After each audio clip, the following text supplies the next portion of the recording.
চৈত্র মাইশা রোদ বুঝেন তো? চৈত্র মাইশা রোদে আপনার গ্রামে গঞ্জে, আজকাল তো শহরের ছেলেবেলে লোকজন তো একটা যায় না, তো কিন্তু গ্রামে মাটির উপর দিয়েও হাঁটা যায় না, মাটি ওইরকম গরম হয়ে যায়। একবার জানেন ওমানে পাথরের উপরে বসে পড়েছিলাম। ওমানের গরম তো আমাদের চৈত্র মাসের গরমের চেয়েও বেশি, 40, 45, 50 ডিগ্রি সেলসিয়াস। এই যে কি বিপদ, মহা বিপদ। আচ্ছা, বসেছেন কখনো জানেন লোহা, তামা বা মোটর সাইকেল অনেক সময় রোদে থাকলে গরম হয়ে থাকে, নাতকা করে গিয়ে বসে যায়? ডক্টর ইউনুস, বাংলাদেশের অন্তর্বর্তীকালীন সরকারের প্রধান উপদেষ্টা, ওনার দুঃখটা আমি ওই অভিজ্ঞতা দিয়ে মিলাইতে পারি। দুঃখ বা কষ্ট যদি থেকে থাকে, গদিত রাজার সিংহাসন আরামের সিংহাসন, কিন্তু ওই সিংহাসন যদি কোনো কারণে গরম হয়ে যায়, তাহলে এই গরম যে কি গরম হইতে পারে, এইটা অনুমান করার জন্য একবার গিয়ে আপনার গরম পাথরের উপরে বসতে হবে, তাহলে টের পাবেন যে সেই গরম কি গরম। এটা যে দৌড়, এই দৌড় থামে না কখনো। ডক্টর ইউনুস মার্কিন সামরিক ফরেন পলিসি বলছে হট সিটে ডক্টর ইউনুস, গরম গদির উপর, গরম গদিতে ডক্টর ইউনুস বসে আছেন। কেমন সেটা? বাংলাদেশের অন্তর্বর্তীকালীন সরকারের প্রধান উপদেষ্টা নোবেল বিজয়ী অধ্যাপক ডক্টর মোহাম্মদ ইউনুস ক্রমবর্ধমান চাপের মুখে পড়েছেন। এর আগে একটা কন্টেন্টে বলেছিলাম না, ডক্টর ইউনুস বাংলাদেশ অন্তর্বর্তীকালীন সরকারের প্রধান উপদেষ্টা, এটা বলার আগেই আসে নোবেল বিজয়ী কথাটা। শান্তিতে নোবেল বিজয়ী, সম্মানের জায়গায় থাকা উচিত। নির্বাচন নিয়ে অনিশ্চয়তা, সংস্কার কার্যক্রমের ধীরগতি, অর্থনৈতিক মন্দা এবং আইন শৃঙ্খলা পরিস্থিতি অবনতি, সব মিলিয়ে জনসন্তোষ বাড়ছে। মানে চতুর্দিকে অশান্তির, যা করা লাগে তাই ওনার লোকজন করে ফেলেছে, করে গরম গদিটার উপরে ওনারে বসায় রাখছে। চেহারাটা ডক্টর ইউনূসের, কত কষ্টে হাসেন, হাসিও দেখা যায় না। গত কিছুদিন ধরে আগে যে ওনার একটা প্রফুল্ল হাসি দেখা যেত মাঝে মধ্যে বিভিন্ন টোগ্রামের যেসব ভিডিও আমরা পেতাম, সেখানে দেখা যেত, এটাও কেন যেন এখন একটু কম দেখা যায়। সেনাবাহিনী, বিএনপি ও ব্যবসায়ীদের আগাম নির্বাচনের দাবি ইউনূসের অবস্থানকে আরো জটিল করে তুলেছে। আমার একজন কলিগ ছিলেন, আমি তখন এটিএন নিউজে কাজ করি, সিনিয়র কলিগ, নাম বললে আপনারা চিনে ফেলবেন, সাংবাদিক প্রভাস আমিন, খুব আলোচিত, হ্যাঁ, আওয়ামী লীগ সরকারের শেষ সময়। আমার বলছিল, রে ভাই, আমি চারদিকে তখন খালি ঝামেলা লাগাতাম এই তার সাথে, মাথা একটু গরম, ইয়াং মানুষ তো, বলতো যে সব ফ্রন্টে একসাথে যুদ্ধ করা ঠিক না, ঠিক আছে, মনে মনে রাখবা, একটা একটা করে যুদ্ধ করবো, একটা একটা করে জিতবা, তারপর আরেকটা যুদ্ধে যাওয়া।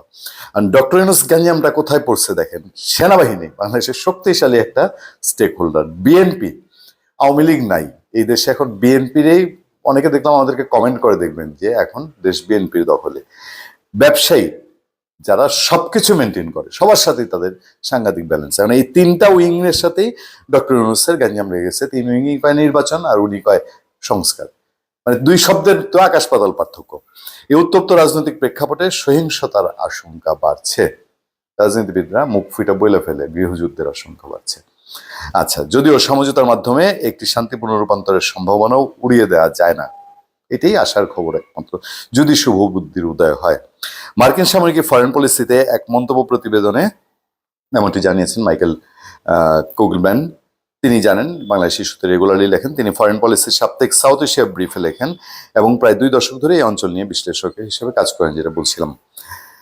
প্রতিবেদনটিতে কুগলম্যান বলেন, গত বছরের আগস্টে ব্যাপক আন্দোলনের চাপে প্রেক্ষাপট বর্ণনা করছেন। শুরুর দিকে ইউনূসের কাজ ছিল কঠিন, দীর্ঘদিনের সরকারি দমন পীড়নের পর বাংলাদেশ পুনর্গঠনের কাজ তাকে হাত দিতে হয়েছে, কিন্তু এখন চাপ বাড়ছে, এখন এবং পরিস্থিতি ক্রমে উত্তপ্ত হয়ে উঠছে। ওই যে চৈত্র মাসে গরমের কথা আপনারা বললাম, উত্তপ্ত পাথরের কথা বললাম, উল্লেখ করে এই লেখক বলছেন, ইউনূসের নেতৃত্বাধীন একটি অন্তর্বর্তী সরকারের প্রতি বাংলাদেশের জনগণ ক্রমবর্ধমানভাবে অধৈর্য হয়ে উঠছে, ত্যক্ত বিরক্ত, এটা কি নিয়ে আসছি আমরা, এরকম একটা ব্যাপার স্যাপার, যে এই যে শেখ হাসিনার বিদায় অপরিহার্য অনিবার্য হয়ে গেছিল, আওয়ামী লীগের শাসন তিতা থেকে তিতা হয়ে গেছিল, কিন্তু তার পরিবর্তে কি আনলাম, খালকাইটা কুমির, নাকি জ্বলন্ত কড়াই থেকে জ্বলন্ত উনুনে দিলাম লাভ, যার কোনো গণভিত্তি নেই এই সরকারের, যা এখন পর্যন্ত নির্বাচনের তারিখ নির্ধারণ করতে পারেনি এবং দৃশ্যমান অগ্রগতির অভাব সত্ত্বেও ব্যাপক সংস্কারের উচ্চক নিয়ে এগিয়ে চলছে।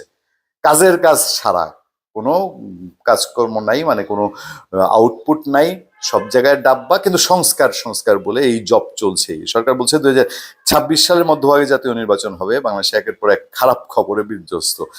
24-25 অর্থ বছরের প্রাথমিক হিসাব অনুযায়ী অর্থনৈতিক প্রবৃদ্ধি করোনা মহামারীর পর সবচেয়ে কম। দেশে আইন শৃঙ্খলা পরিস্থিতি গরম গদিতে বসে আছে ডক্টর ইউনূস আছে। সেনা প্রধান জেনারেল ওয়াকারুজ্জামান তিনি বলেছেন, সেই রেফারেন্স দেওয়া হয়েছে যে নির্বাচনের সবশেষ সময়সীমা ডিসেম্বর হওয়া উচিত। এটা একটা কত বড় সিগন্যাল তারা পেয়েছে আপনারা জানেন। বিএনপি প্রথমবারের মতো অন্তর্বর্তী সরকারের বিরুদ্ধে রাস্তায় নামে। শেখ হাসিনা আওয়ামী লীগের প্রধান প্রতিদ্বন্দ্বী দল বিএনপি এর আগেও বহুবার আগাম নির্বাচনের দাবি তুলেছে। তো এই হচ্ছে সার্বিক পরিস্থিতি, আর বিশেষ আলোচনার কিছু নেই। অনেকেই বলেন যে শান্তিতে নোবেলজয়ী মানুষটা শান্তিতে ঘুমাতে পারেন কিনা। এখন নিজের কর্মফল নিজেকেই ভোগ করতে হয়। আসার পরে তিনি যে কর্মটি করেছেন সেই কর্মটি হলো শিশুতোষ বাংলাদেশ রূপান্তরের স্বপ্ন দেখেছেন কিনা।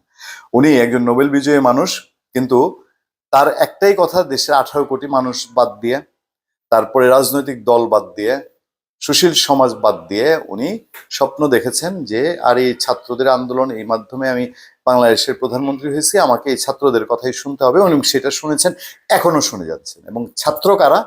এরা ছাত্র নামধারী। এখন যারা রাজনীতিতে আছে এরা কি আদতে ছাত্র? ছাত্রলীগ, ছাত্র দলকে আমরা যেই দুষ্টে দুষ্ট করতাম সেই দুষ্টে দুষ্ট না। এদের তো পড়াশোনার কোনো বালাই নেই। পড়াশোনা আগে যা করেছে, রেজাল্ট প্রত্যেকের কি ঘরে গিয়ে খোঁজ নেন। আমার তো ধারণা যে শিবিরের ছেলে পেলে কিছু বোধহয় ভালো রেজাল্ট দাঁড়িয়ে আছে। আর এই যে যারা এনসিপি নিয়ে ডক্টর ইউনূসকে বুদ্ধি দেয়, আমি বলবো যে কুবুদ্ধি দেয়, এদের পড়াশোনা সব লাটে উঠেছে। এদের বুদ্ধিতে যদি দেশ চলে আর ডক্টর ইউনূস চলেন, ওনার মতো নোবেল বিজয়ীর আজকের এই হাল হবে না তো কি হবে? গরম গদিতে বসা ছাড়া তিনি, এসি যদি আপনার 16 ডিগ্রি, কেন এটারে যদি 8 ডিগ্রিতেও নামায় আনে, গরম তো কমার কথা না। ধন্যবাদ সবাইকে। ভালো থাকবেন, সুস্থ থাকবেন। সত্য, করুণা এবং সহনশীলতার সাথে আপনাদের সাথে আমি আতিক রহমান, পূর্ণিয়া।